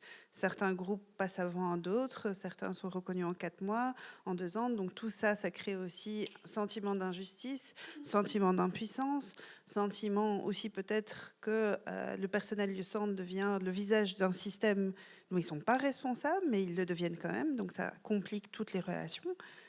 Et puis ça complique aussi au niveau dynamique familiale quand même, qu'est-ce qu'on dit sur pourquoi on est parti. Et peut-être que les parents ne disent pas ou disent trop aux enfants, mais des fois on n'investigue pas aussi les risques liés aux enfants en cas de retour, hein, tout ce qui est persécution spécifique aux enfants, donc non-reconnaissance. Et donc après, on a des familles qui, en fait, quand on voit leur récit d'exil, atterrissent dans les maisons de retour, atterrissent dans les centres fermés, mais objectivement, d'un point de vue protectionnel, n'auraient jamais dû être là. Donc il y a un vrai enjeu à ce niveau-là, au niveau dynamique, au niveau de qu'est-ce qu'on tait, qu'est-ce qu'on dit, qui protège qui, dans les dynamiques familiales, mais aussi dans tout ce que ça implique au niveau quotidien. Parce que même au niveau d'un centre, accompagner une famille qui est là depuis 2 ans, au niveau résilience, même si la plupart des familles sont extrêmement résilientes, au bon moment, il y a une fatigue, une lassitude. Hein, et donc ça je voulais juste quand même... Je fais un peu du hors-piste, mais je trouvais que c'était quand même important de le dire. Alors, les points communs, je pense qu'on a déjà, toutes les deux, tous les trois, mais on en a déjà mentionné quelques-uns. Moi, je voulais peut-être prendre l'angle des paradoxes. Le paradoxe de qui on est et du statut qu'on a. Hein, que ce soit finalement le qualificatif sans papier ou demandeur d'asile, c'est déshumanisant. Moi, je me souviens toujours d'une interview avec une maman qui me disait « Oui, mais chez moi, j'étais une personne, ici, je suis une demandeuse d'asile. » Et ça, je trouve que ça se transmet dans tous les publics qu'on accompagne. C'est cette perte de statut, cette perte d'identité, cette perte de reconnaissance, cette perte de qui on peut être en tant que parent. Des fois aussi, la perte de croyance en soi-même. Hein. La plupart des parents sont extrêmement bien intentionnés vis-à-vis de leurs enfants. Ils sont partis pour protéger leurs enfants. Autre point commun, hein, les enfants, c'est le point de ralliement. Mais par contre, à un bon moment, quand une parentalité peut prendre autant de coups que même le parent, à un moment, ne croit plus en soi-même. Et donc ça, je pense que il y a quand même ça. Il y a les doubles injonctions ou les multiples injonctions. Hein, au niveau des familles en centre, intègre-toi, travaille, mais surveille en même temps tes enfants. Alors quand on a une maman en situation monoparentale, on fait comment pour être bien selon les autres? Parce que si on travaille la sortie de centre en travaillant, en apprenant la langue, ça veut dire que son enfant est sans surveillance. Donc on est qualifié, peut-être du parent négligent. Hein. Je caricature un peu, mais il y a ces doubles injonctions qui sont extrêmement présentes. Et j'imagine que pour des familles en situation, c'est aussi la survie. Il faut, mine de rien, travailler au noir, etc. Mais alors, comment est-ce que tu surveilles tes enfants? Donc, dans les injonctions, une perspective de futur et la survie ici et maintenant, il y a un tiraillement constant.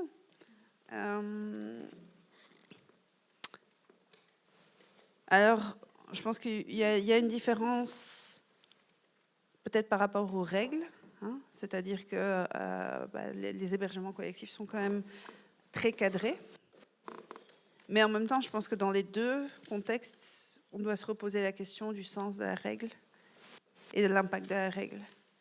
Parce que des fois, l'absence de règles fait que ça peut être insécurisant ou ça devient injuste, mais des fois, les règles appliquées systématiquement, sans tenir compte du contexte, elles deviennent inhumaines. Et donc ça, je pense que finalement, on a besoin constamment, que ce soit en auto-initiative ou autre, de vraiment se poser cette question-là. Et puis, peut-être, je repique un dernier point sur l'information. Et ça pose, et là, je nous vise nous. Hein. On sait qu'un parent, pour être celui qui sait aux yeux de ses enfants, il doit savoir. Alors, il sait plein de choses de son contexte, il sait plein de choses dans la débrouille, mais des fois, il ne sait pas quels sont les services, il ne sait pas quel est le contexte dans lequel il a débarqué. Mais alors, c'est notre rôle. Et souvent, j'entends dire, on transmet beaucoup d'informations, mais on nous repose la question 15 fois. Et alors, je pense qu'il y a à la fois tenir compte du fait que peut-être que tous les parents qui sont dans des situations précaires ont peut-être moins d'espace mental pour enregistrer toutes les informations. Donc, est-ce qu'on peut accepter que la répétition fait partie de la manière dont on doit rendre nos services accessibles? Et en même temps, donner l'information et s'assurer qu'elle est comprise, c'est deux choses différentes. Et donc, dans tous les cas, si la personne ne peut pas restituer ce qu'on a expliqué, elle n'a pas compris. Et ce n'est pas une question de capacité de comprendre, c'est-à-dire qu'on doit changer alors notre méthodologie. Donc, c'est vraiment l'information, elle est cruciale. L'information, ça permet aussi de récupérer un tout petit peu de pouvoir d'agir dans une situation que la plupart des personnes ne voudraient pas être celle qu'elle est. Mais donc, comment est-ce qu'on rend l'information effective? Parce que toutes les brochures du monde ne vont pas informer les gens. Et donc, c'est peut-être ça aussi comme point d'attention à ce niveau-là. Voilà. Merci. Du coup, je me permets de rebondir. Bonjour Henriette. Je te laisse le temps un peu d'atterrir et puis je viens vers toi. Mais du coup, je vais faire le lien avec cette question de l'accessibilité des services et comment adapter aussi notre travail et de revenir vers Florence par rapport justement à ces enjeux et spécificités en lien avec différents milieux de vie. Voilà, comment le travail finalement d'accompagnement psychosocial peut s'adapter aussi. Je me permets vite de rebondir, et c'est en lien avec ce que tu viens de dire, c'est qu'en termes d'accessibilité, il y a évidemment la question de la disponibilité des personnes au vu de leur situation hyper précaire. Mais nous, ce qu'on constate aussi donc, dans notre travail, et c'est quelque chose d'hyper important que je n'ai pas dit dans la présentation, mais c'est qu'on a pour habitude de travailler avec des interprètes et que l'interprète a un rôle crucial aussi dans justement le relais des informations. Et c'est pas uniquement de la traduction. On dit souvent que la langue maternelle, c'est aussi la langue des émotions et qu'il y a plein de choses qui passent derrière les mots en fait qu'on utilise et la manière dont on les dit. Et donc que nous, on n'est pas en capacité de traduire, je veux dire. Et donc ça fait partie des éléments hyper importants justement dans le travail de réseau et de partenariat aussi, qui est en fait, il y a beaucoup d'acteurs qui n'ont pas recours à des interprètes et je crois que ça peut biaiser aussi l'information qui est transmise. Même si évidemment c'est nécessaire de pouvoir répéter l'information, etc. Mais je crois qu'il y a un enjeu aussi autour de l'interprétariat. Et donc la question c'était... Oui. Alors nous, au sein de Parents en Exil, un des impacts évidemment, c'est sur la question de la forme, c'est que nous, on a pour habitude d'aller donc on fait des visites à domicile. Et donc effectivement, il y a une différence entre aller chez des personnes qui sont installées que aller en fait dans des personnes qui vivent en collectivité. Simplement, en termes de repères, quand on va chez les gens ont leurs propres repères, ont des bases sur lesquelles s'appuyer. Ont leurs propres règles et nous, quand on est donc dans des espaces qui sont leur chez-soi, avec des repères qui sont bien à eux, en fait, on a accès à la manière justement dont ils exercent leur parentalité dans leur quotidien, aux pratiques éducatives. Ça nous permet de pouvoir valoriser ces pratiques, de pouvoir rebondir, de pouvoir se focaliser aussi sur les compétences parentales, ce qui est beaucoup moins le cas en hébergement collectif puisqu'il y a un biais. Il y a un biais qui est en fait ce n'est pas des repères que eux ils ne sont pas ancrés dans cet espace, ce n'est pas un chez-soi et en fait la vie en collectivité est régie par des règles qui leur sont imposées. Donc le biais, on n'a pas accès à cette parentalité. Et donc dans l'accompagnement, ça vient clairement interférer une espèce d'authenticité en fait, auquel on n'a pas accès en fait. Il y a la question de l'accueil. Quand on fait des visites à domicile, en fait, il y a vraiment cette idée de pouvoir recevoir. En tout cas, c'est ce qu'on observe dans les familles qu'on suit, c'est que y a le thé, il y a de quoi manger, et en fait, c'est aussi un moment de partage.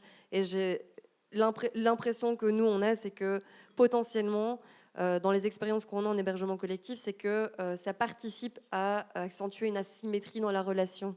que justement qu'on a beaucoup moins quand on est en visite à domicile, où en fait ça nous permet justement, notamment par exemple au travers de partager de la nourriture, de pouvoir nous avoir accès en fait à des choses qui sont éventuellement importantes pour eux, de pouvoir partager, de pouvoir faire des ponts entre la culture du pays et la culture d'accueil.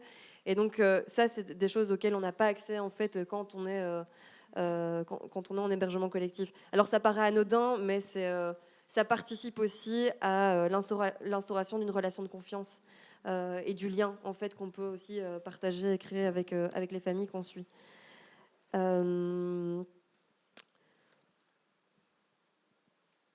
Alors je perds mon fil rouge, mais en tout cas nous c'était effectivement les éléments essentiels voilà, qu'on avait identifiés dans le travail qu'on peut faire dans notre accompagnement psychosocial. Et je pense que j'en oublie, mais ça me reviendra peut-être par après. Je vais te redonner la parole si jamais. D'accord. Ben, merci pour ces partages. Henriette, bienvenue. Merci d'être là. Et voilà, du coup, on a pu, comme on l'avait évoqué ensemble, partir un peu des enjeux globaux autour de cette thématique aujourd'hui, qui sont voilà, le vécu de parentalité dans le collectif. Et puis on est parti un peu sur les spécificités finalement en lien avec les maisons de retour, les centres fermés, les centres d'accueil.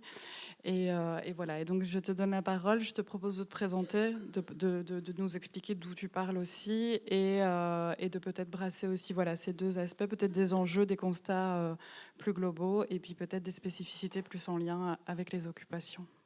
Merci. Très bien, merci et bonjour. Je suis Henriette Essamikolo. Je suis engagée dans la lutte des personnes sans papier pour leur régularisation et pour la reconnaissance de leurs droits. J'ai une expertise de terrain en matière de gestion d'occupation de personnes sans papier.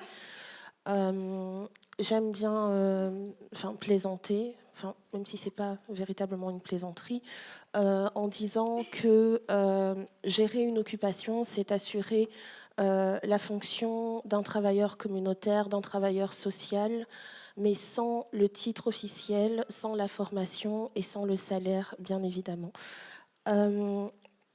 Et à côté de ça, j'ai un vécu en tant que personne sans papier en occupation. Pour ce qu'il en est des occupations temporaires, occupations de personnes sans papier, en matière d'enjeux, j'ai envie de dire qu'il y a deux enjeux un peu bannières, comme ça. Le premier étant l'accès au papier, donc la régularisation des personnes, et le deuxième, l'accès au logement, tout simplement.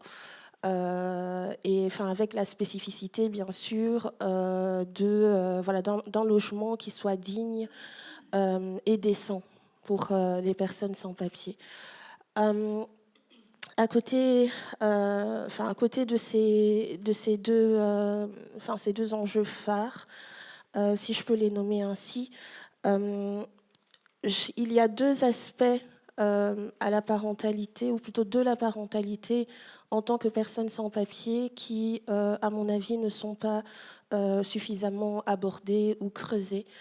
Celui de la santé mentale et l'aspect de la monoparentalité. Sur la question de la santé mentale, il est important déjà de savoir que l'absence d'un titre de séjour touche à tous les aspects de votre vie en tant que personne sans papier. Et en touchant ainsi à tous les aspects de votre vie, il y a cette question de non-accès aux droits qui impacte fortement la santé mentale. Entre les refus, les délais qui sont toujours de plus en plus longs entre les différentes démarches administratives, entre les rejets et un peu tous les aléas des démarches administratives, la santé mentale prend un sérieux coup. Étrangement, cette question de santé mentale se retrouve à figurer au ras, mais vraiment au bas de votre liste de priorités en tant que personne sans papier. Ce qu'il est important de savoir, c'est que quand on vit dans une situation de précarité, et je me permets d'imaginer, de penser que c'est lié à toute situation de précarité, pas juste cette précarité administrative en tant que personne sans papier, mais en étant dans une telle situation de précarité, votre priorité principale, c'est la survie. En tant que parent, vous avez une famille avec des besoins auxquels il faut répondre, et donc cette survie est essentielle. Et il y a un sentiment d'urgence associé à cet état de survie dans lequel on est plongé, qui fait que l'on ne peut pas se permettre de prendre le temps de s'arrêter et de penser aux soins à soi. Parce que, quelque part, à partir du moment où on réalise qu'il y a, que notre santé mentale ne se porte pas au mieux, on réalise qu'il y a un temps qu'il faut prendre, soit un temps d'arrêt, soit un temps pour ralentir tout simplement, et prendre soin de cette santé mentale. Et ça implique que l'on doive prendre le temps d'aller consulter, prendre le temps de prioriser également dans notre vie. Seulement, quand on revient à cette question de besoin et donc de survie, devoir prendre ce temps-là de s'arrêter et de prendre soin de sa santé mentale, c'est assez conflictuel avec cette urgence dans laquelle on baigne. Et donc, cette question figure au ras, alors que elle est extrêmement importante. À côté de ça, il y a quelque chose que je qualifierais de charge culturelle, en le nommant comme ça, je pense à la perception que l'on a tout simplement du fait d'aller consulter un spécialiste au sujet de sa santé mentale. Dans certaines parties d'Afrique subsaharienne, par exemple, le simple fait d'être en dépression, par exemple, ou de tout simplement faire part d'un souci avec son mental est très souvent apparenté à de la folie. Et donc, il y a ce biais ou cet a priori qui est quand même ancré en les personnes, et donc être vu ou être considéré comme un fou ou comme une personne dont le mental ne va pas bien, ça n'est pas quelque chose que l'on a envie spécialement de porter. Et donc déjà cette approche-là, ou plutôt cette perception des questions de santé mentale est à prendre en compte aussi. Et donc, en lien avec ça, il y a la question, bien sûr, de la personne également que l'on va aller rencontrer, que l'on va aller consulter. Cette personne qui va quelque part recevoir notre confidence, parce que aller consulter un spécialiste en matière de santé mentale, c'est assimilé à se confier. Parce qu'il y a aussi ça aussi sur la question de l'intime qu'il faut toujours taire, qu'il faut garder pour soi. Et donc, cette peur d'aller exposer sa vie qui constitue quelque part des freins ou un des freins justement à ce besoin d'aller consulter. Et donc, sur ce sujet, sur ce point-là, la question de la personne que l'on va aller rencontrer, est-elle suffisamment outillée pour recevoir cette confidence, mais est-elle au fait déjà des particularités de ma situation en tant que personne sans papier, en tant que personne en situation d'exil, mais est-elle aussi au fait de cette charge culturelle, de la façon dont je perçois le simple fait de venir consulter? Est-elle en mesure de m'outiller au mieux, sachant que voilà, je ne rentre peut-être pas dans le cadre voilà, du patient ou du prototype du patient qu'elle a l'habitude de consulter ou auquel la personne s'attend à recevoir dans son bureau, dans son cabinet. Donc sur la question de la monoparentalité, il y a comme une notion de tare, j'ai envie de dire, qui est associée à la question de la monoparentalité, selon l'endroit dans lequel on se trouve ou selon l'interlocuteur auquel on va faire face. Et donc, et ça c'est la monoparentalité tout simplement de façon générale. Il y a cette notion de tare qui est très souvent associée. Et maintenant, ajouter à cela le fait d'être une mère sans papier et de vivre en collectivité, en occupation, en fait, ce n'est que quelque part voilà, plus de tare. Quand je parle de cette notion de tare, il y a une certaine, un mélange, j'ai envie de dire, d'infantilisation que l'on va rencontrer à peu près partout où on est amené à aller, et d'incompréhension aussi de votre situation en tant que parent sans papier. Et de nombreuses mères sans papier dans mon entourage, mères solo sans papier dans mon entourage, mais aussi voilà, de par mon expérience propre, il y a bien sûr donc une sorte un mélange de, j'ai envie de dire à la fois d'hyper-indépendance, mais aussi d'hyper-vigilance dans lesquelles on va se réfugier pour essayer voilà, de toujours apparaître au mieux et de rentrer voilà, dans des sortes de standards. Je crois que c'est une de mes alarmes. Désolée. Mais bon, je crois qu'on peut l'ignorer. Et donc, je disais voilà, qu'il y a ces mécanismes de défense dans lesquels on va aller s'enfermer, histoire de paraître, voilà, de toujours paraître au mieux. Et j'aime bien voilà, utiliser des exemples pour pouvoir, pour permettre d'imager tout ça. Une maman solo qui vit en occupation avec son enfant va à tout prix veiller à ce que déjà à ce que son enfant soit toujours présentable en se rendant à l'école. Elle va devoir naviguer avec ce que j'appelle les absurdités de l'obligation scolaire. Parce que l'enfant doit absolument être à l'école tous les jours. Et à côté de cela, il y a bien sûr des aléas qui restent inconnus, que ce soit de l'administration scolaire ou voilà, de toute autre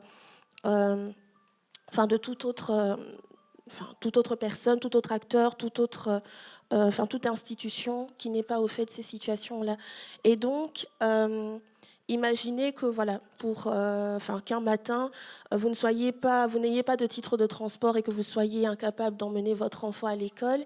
Et donc, vous devez être obligé de réfléchir à la bonne raison à mentionner sur le motif d'absence lorsque votre enfant retournera à l'école, parce que avoir manqué de titre de transport n'est peut-être pas une raison acceptable à cette absence.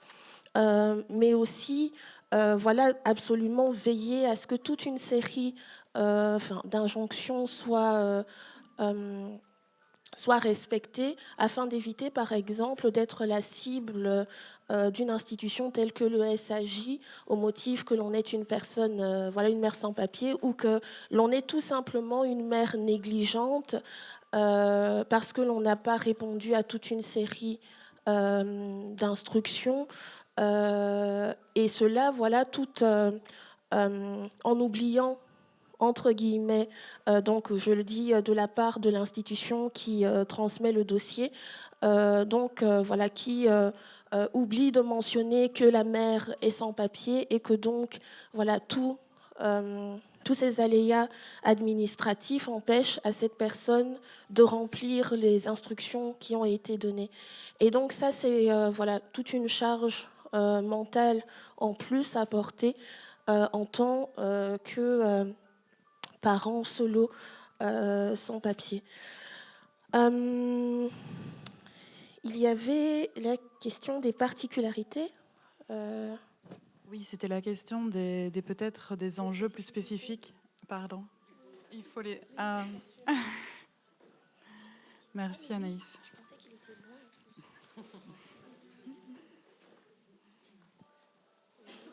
Il reste 10 minutes pour la dernière question aussi, donc je ne sais pas. D'accord, je vais... Juste comme ça. Voilà, merci.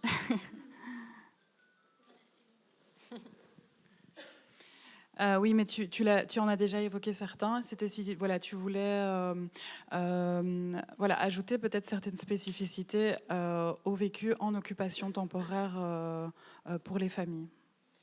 Eh bien, ces spécificités varient. Déjà, il est important de savoir que les occupations ne sont pas toutes les mêmes. Il y a de nombreux éléments qu'il faut prendre en compte. Par exemple, le lieu, la commune dans laquelle l'occupation est installée, la formation ou l'absence de formation de la personne ou des personnes qui gèrent cette occupation et donc qui doivent effectuer tous les liens entre les besoins des occupants et les autorités.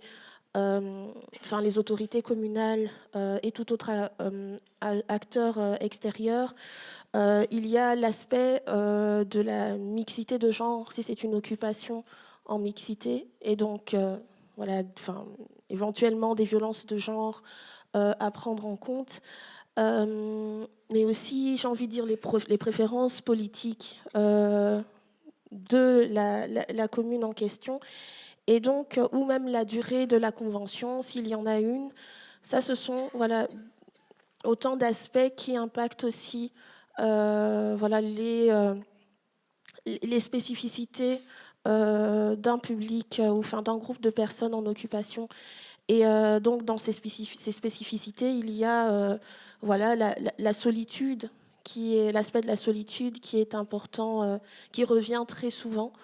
Parce que, dépendamment du groupe avec lequel on est, ou encore de si on débarque tout simplement, le fait de ne pas avoir d'attache ou de ne pas arriver à créer des attaches, tant avec le groupe à l'intérieur ou tant avec le quartier, l'entourage de cette occupation, c'est une des spécificités de la vie en occupation.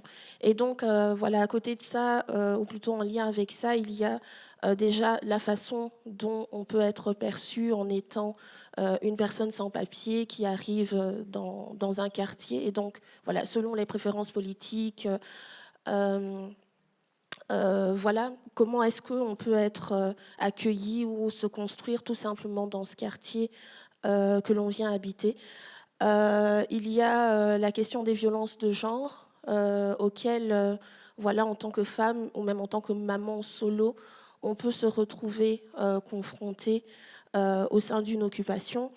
Il y a la difficulté ou à côté la facilité d'accès aux services publics qui dépendent la plupart du temps d'éléments externes à l'occupation. Quoi encore pour les enfants, surtout la question des attaches. pour la plupart des enfants qui vivent en occupation, les seules attaches qu'ils ont, c'est le groupe à l'intérieur ou encore les amis qu'on se fait à l'école, mais très peu avec l'entourage autour de l'occupation. Ouais, ou le voisinage, ouais, c'est peut-être le meilleur mot pour ça. Merci beaucoup. Voilà, on va aborder effectivement la dernière question. On a combien de... Voilà, 2 minutes par personne. Donc, dans tous les éléments qui ont été évoqués pendant l'heure qu'on vient de passer ensemble, beaucoup d'éléments sont en lien avec effectivement des enjeux structurels en fait et politiques. Et comme cet après-midi sera plus consacré à certains leviers, plus parfois à la portée des professionnels, on avait quand même envie de faire à un moment donné, un temps sur finalement les recommandations, les revendications en fait politiques que vous avez envie de transmettre aujourd'hui. Et donc, voilà, c'est la même question du coup pour tout le monde. Et je vais peut-être commencer avec Katia. Voilà. Est-ce que tu peux nous partager 1 ou 2 recommandations politiques pour toi essentielles en lien avec cette thématique ? Rapidement. Rapidement. Je vais quand même prendre une première plutôt de politique personnelle. C'est-à-dire que ici et maintenant, ce qui est dans notre zone d'influence, c'est comment est-ce qu'on se positionne à côté des familles, en partant de leurs questions, leurs besoins d'information, parce que nous, on imagine ce qu'on remplit à leur place, et donc de partir de cette posture de confiance, d'autonomie progressive, de vraiment essayer de voir tout ce qui, dans le système, enlève du pouvoir d'agir, comment est-ce qu'on peut le réduire à petite dose. Et donc ça, je pense que c'est juste, hein, parce que, ouais. Et de 2, je juste peut-être contredire Nicolas, je ne suis pas d'accord sur le fait qu'on a une crise d'accueil depuis 3 ans. La crise d'accueil, elle est normalisée, elle est institutionnalisée et elle est parfaitement prévisible. Point.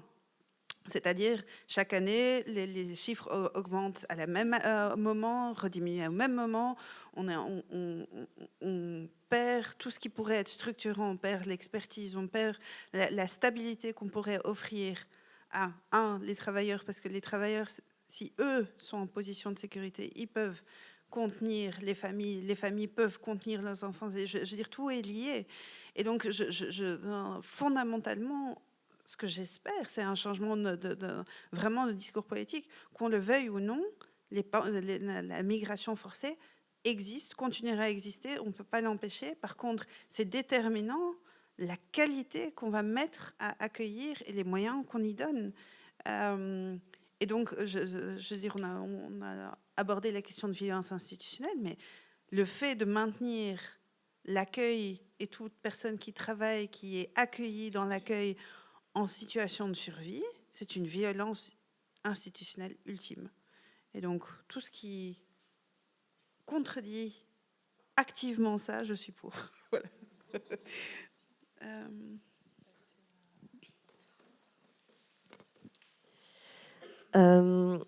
Oui, moi, en réfléchissant aux recommandations, je me suis dit, bon, ça paraît complètement utopiste dans le contexte politique dans lequel on baigne actuellement, et potentiellement, je trouvais ça très basique, mais en même temps très très important. C'était en fait très simplement la question de la prise en compte des besoins spécifiques liés à la maternité, aux enfants et à la parentalité. Je pense qu'il y a toute une série de choses qui pourraient éventuellement être réfléchies, être mises en place au sein des hébergements collectifs, en tout cas en centre, qui permettraient justement l'exercice d'une parentalité peut-être plus sereine et moins anxiogène. Je pense notamment, Henriette, tu parlais des mamans solo, et on a beaucoup parlé de la question de la sécurité juste avant, les enjeux liés aux violences de genre dans les centres. J'évoquais tout à l'heure l'exemple de cette maman qui n'osait pas sortir pour aller aux toilettes sans ses enfants. Il y a potentiellement des choses très pratico-pratiques à mettre en place et qui ne me paraissent pas complètement inatteignables malgré un contexte politique peu propice justement à une amélioration de l'accueil actuellement.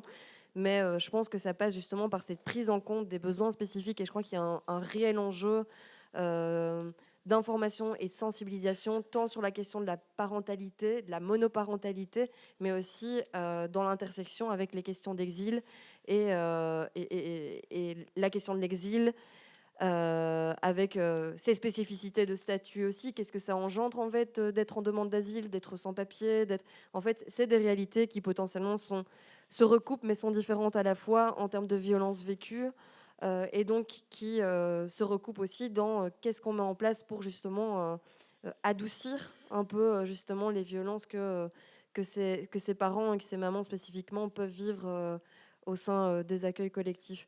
J'en avais listé d'autres, mais oui, je pense que voilà, il y a ces enjeux-là principalement, et on n'en a pas parlé du tout.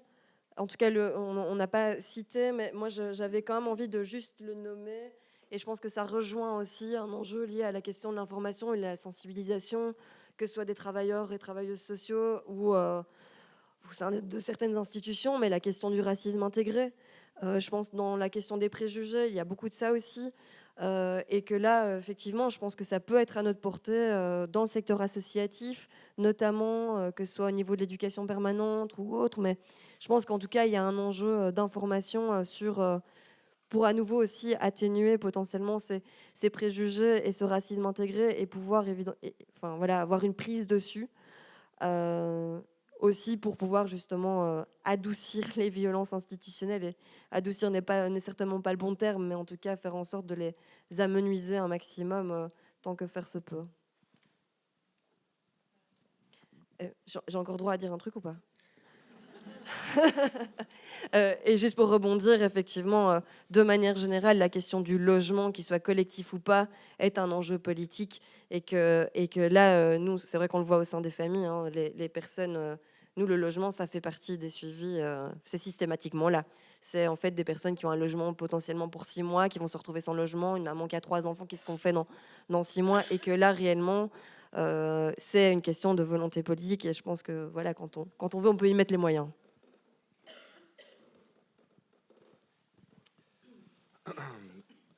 Alors, oui, si on peut rêver, je pense que j'ai deux recommandations à mettre en avant. La première, ce serait de généraliser l'interdiction de détenir des enfants, donc que ce soit en centre fermé, mais également en maison de retour. On teste avec le JRS Belgium un projet pilote d'alternative à la détention pour ces familles avec enfants qui s'appelle Plan Together, qui vise à mettre en œuvre ce qu'on appelle le case management, donc une forme d'accompagnement intégral à domicile qui pourrait faire œuvre d'alternative à la détention, on pense. Je déploie quelques fascicules dans la salle à côté, n'hésitez pas à en prendre un. Donc ça, c'est une chose. La deuxième chose, ce serait aussi pour les centres fermés alors, simplement mieux prendre en considération la vie familiale des personnes.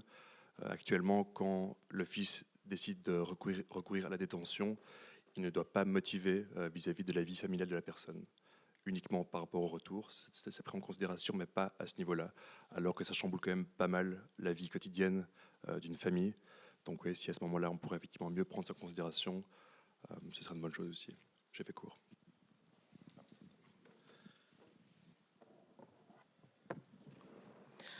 En matière de recommandations politiques, j'ai envie plutôt de partager des revendications ou des recommandations, je dirais, spécifiques. Certes, il y a toujours cette recommandation, cette revendication bannière, celle qui est de changer la loi et de faciliter la régularisation des personnes sans papier. Mais je dis toujours ça reste, même si on est utopiste, ça reste du domaine du rêve d'en arriver à une modification profonde de la loi afin d'y intégrer tous les critères qu'avec les différents collectifs nous avons élaborés jusqu'ici, afin que les personnes puissent facilement arriver à constituer leur dossier et être régularisées. Mais en attendant d'en arriver à la réalisation de cette utopie-là, il faut bien que les gens vivent et qu'ils aient accès aux droits. Et il y en a tellement, mais voilà, pour ne s'arrêter que sur 2 de ces recommandations. La première que j'ai envie de partager, c'est celle de jumeler l'aide alimentaire à l'aide médicale urgente. Je le disais tout à l'heure, que le non-accès aux droits liés au fait de ne pas avoir de titre de séjour touche à tous les aspects de notre vie. Et en fait, il y a tellement d'éléments extérieurs qui impactent malgré tout la santé, le bien-être tant des parents que des enfants, qu'ils vivent en occupation ou pas d'ailleurs. Et déjà, l'aide médicale urgente reste encore à améliorer, mais qu'il y ait cet automatisme-là de le jumeler à l'aide alimentaire, ça serait déjà soulager ou arriver à soulager un grand nombre de familles sans papier. Et donc, à côté de ça, le logement, bien sûr. Faciliter, même pas faciliter, mais plutôt appliquer la loi qui permet de réquisitionner des bâtiments vides afin d'y loger des personnes. Parce qu'il y a bien sûr, la loi belge, c'est vraiment la loi de tous les, de tous les illogismes possibles. Il faut bénéficier d'une adresse de résidence en Belgique afin de pouvoir introduire son dossier de régularisation.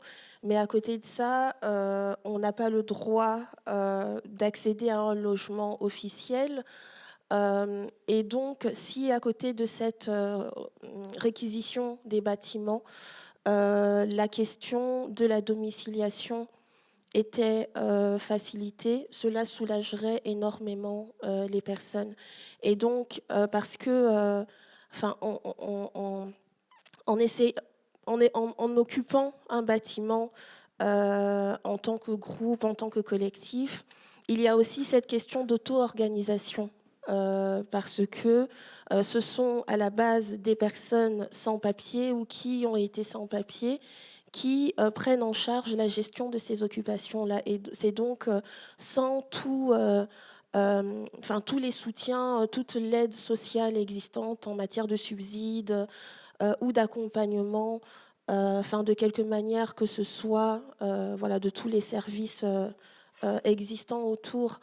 Et donc, d'arriver, pour les personnes occupant un espace, à bénéficier d'un minimum de stabilité et d'une adresse de référence afin de faciliter, déjà de centraliser toutes leurs démarches administratives et de pouvoir prendre le temps d'introduire un dossier de régularisation.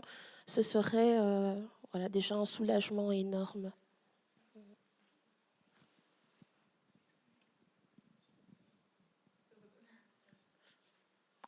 Mais voilà, on en vient à la fin des interventions. Je vous remercie toutes les quatre, pour vos apports qui ont permis déjà de dresser un beau, triste tableau des enjeux de la parentalité en exil, en vie collective. On n'a plus beaucoup de temps pour les questions-réponses, mais on a quand même 10 minutes. Je vous laisse réfléchir, ou si une personne a directement une question à poser à l'un ou l'une des intervenantes. Delphine va vous passer le micro.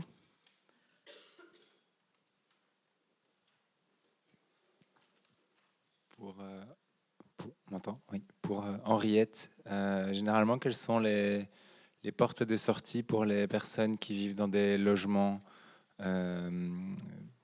dans des occupations que tu expliques? Est-ce qu'ils finissent par quitter le pays ou par trouver des solutions? Ou bien est-ce que c'est vraiment...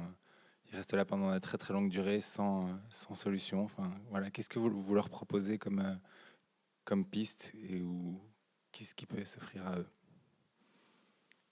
Je vais juste voir s'il y a d'autres questions, et comme ça on en prend plusieurs d'un coup. Et puis je laisserai Henriette répondre à cette première. Il y en a une ici.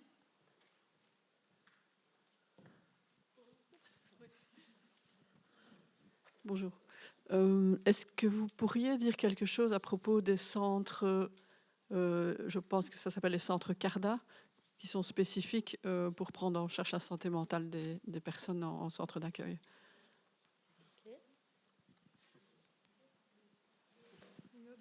Une autre question?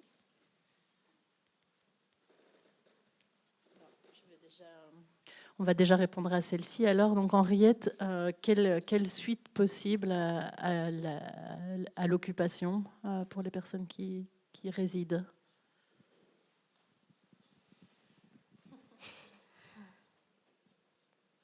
C'est bizarre, mais le premier mot qui me vient en tête, c'est loterie. Mais c'est la loterie.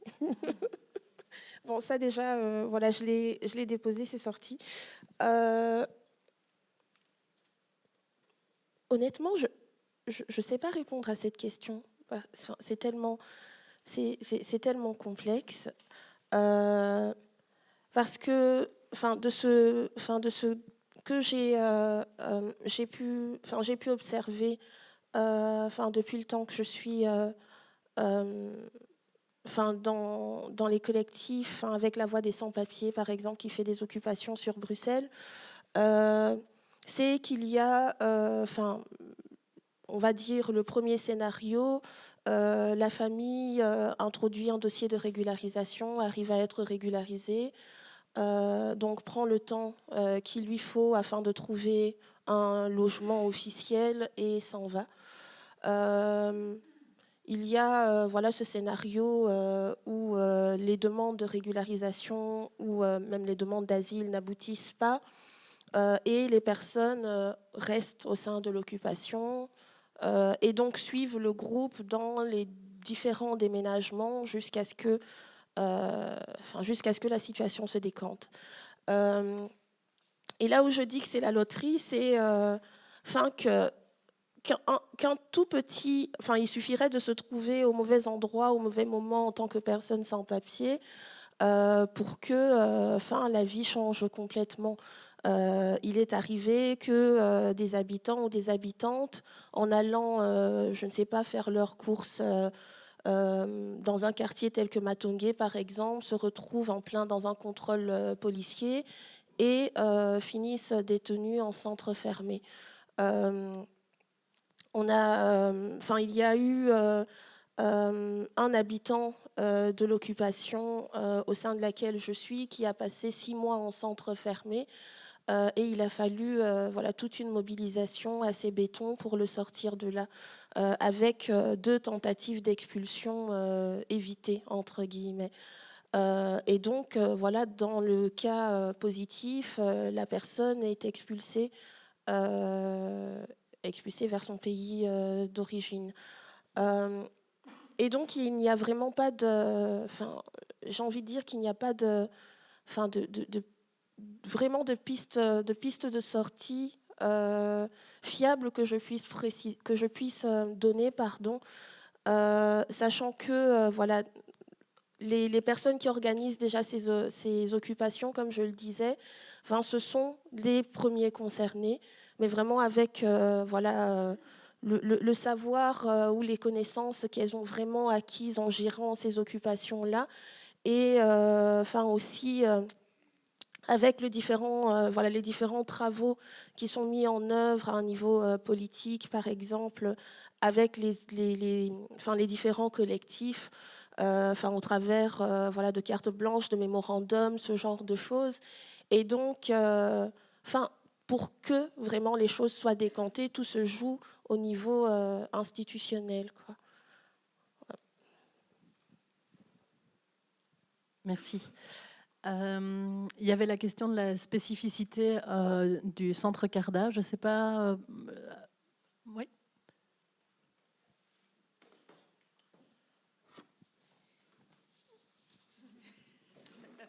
La synchronisation se passe à merveille. Je pense que le centre CARDA, c'est une excellente initiative.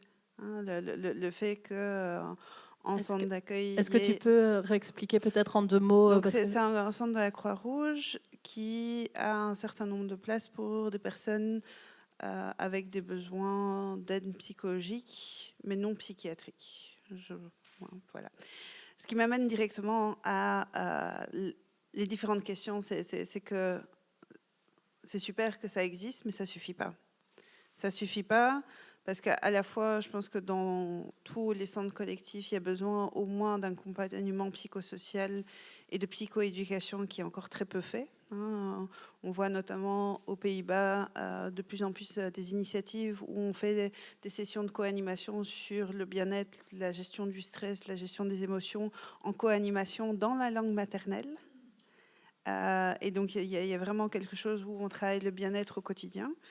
Il y a quand même aussi la réalité qu'il y a un certain nombre de parents avec des besoins plus au niveau de la psychiatrie qui n'est pas très ouverte à notre public, et je suis gentille, ou les enfants qui ont des besoins, ou plusieurs personnes dans une famille, ce qui amène que plus c'est complexe, plus c'est urgent, le moins de réponses on a, et donc on a aussi quelque chose de public en fait qui ne devrait pas être en centre d'accueil. Donc je pense qu'il y a cet enjeu-là.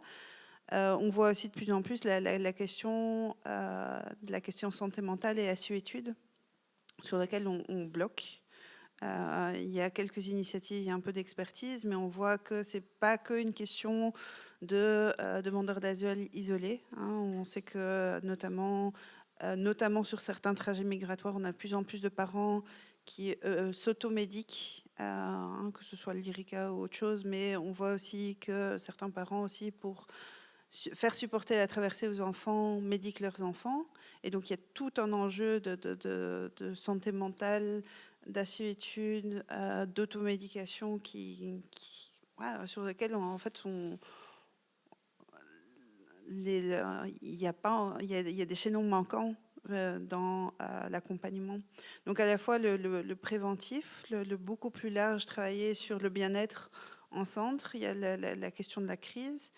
Et puis, je pense que pour moi, c'est un truc où on travaille beaucoup sur la parole.